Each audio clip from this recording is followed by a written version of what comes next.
Hey everybody, I thought I would just share with you today a little bit of information around this shoe here. This is the Brooks Caldera shoe. Now, important to note, I know there are now 3 variations of Brooks Caldera, so this is version 1 actually.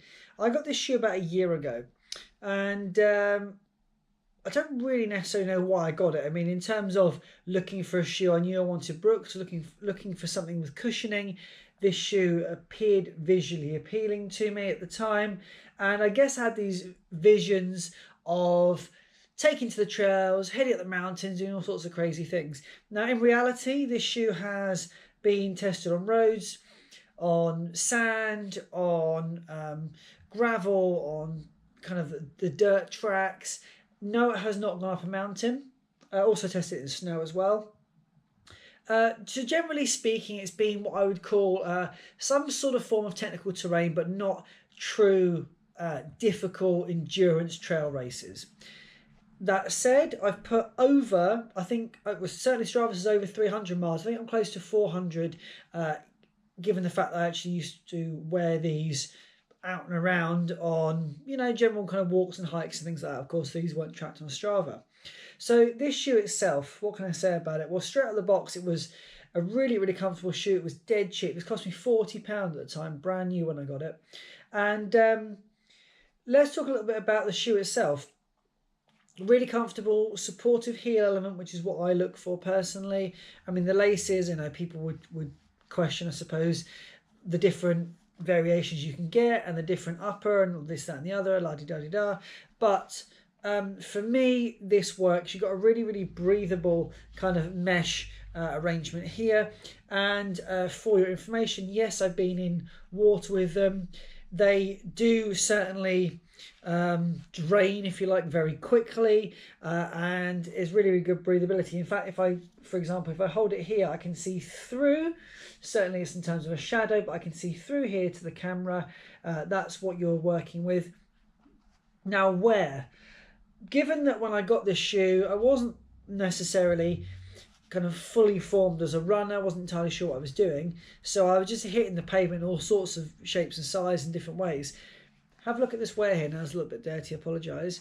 But if we take into account that there's over 300 miles on this shoe, I guess I was heel striking quite a bit, but there's not a lot of wear there, maybe towards this top end here.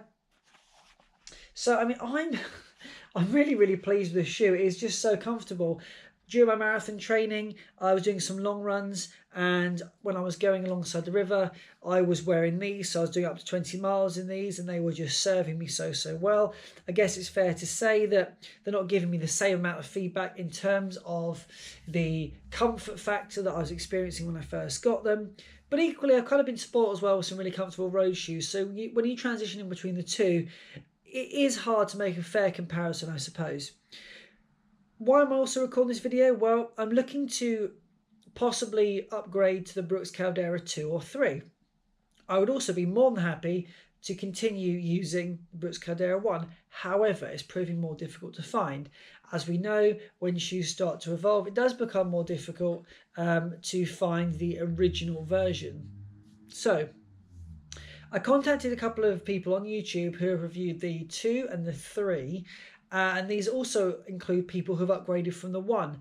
And what is their feedback? Now, I haven't actually tried the shoes on myself, but people say the transition from 1 to 2 to 3 is actually very, very simple and straightforward, owing to the fact that they haven't changed a huge amount, Brooks. They've upgraded the shoe. I guess it's probably got slightly more improved technology. It probably has slightly more support, let's say. But the shoe itself remains very consistent with the original model, which is very reliable, and it's reassuring for me to hear that what they haven't done is taken the original and started to completely transform it into a different shoe altogether. I'm in the market for possibly purchasing the 2 or the 3. Obviously, the price does differ depending on which model you want. This shoe, which I can't actually find anymore online, like I say, was £40. The Brooks Caldera 2 you can pick up for around £65, and the 3 you pick up for about £109. For me, I would describe it, I guess, best as kind of that entry model trail-based running shoe. I'm not suggesting this shoe could be compared to the likes of a Salomon shoe and some of these kind of heavy duty, really built for purpose specific trail running shoes. I'm sure the technology they feature is far improved. Certainly when you look at the grip on the bottom and the lugs and things you would get, no doubt a Salomon or a Hoka or something like that would be superior. However, this has been a seriously reliable shoe, a shoe that will continue to be used of sorts. And I just wanted to share with you actually kind of a bit of love for it, I suppose. Like I say, close to 400 miles, I think, in this shoe. And it is still intact, still in one piece. The wear on it is minimal. I know it looks a bit dirty at the moment, but actually, if I was to clean this up, it would still look pretty tidy. And I just thought it was really impressive. So I want to share my thoughts with you. If you can get hold of this shoe for cheap, if it's still around there, brilliant. I suggest looking for it. And if you're somebody who wears the Caldera 2 or 3, please do let me know in the comments, because I'll be really interested to find out your perspective on it.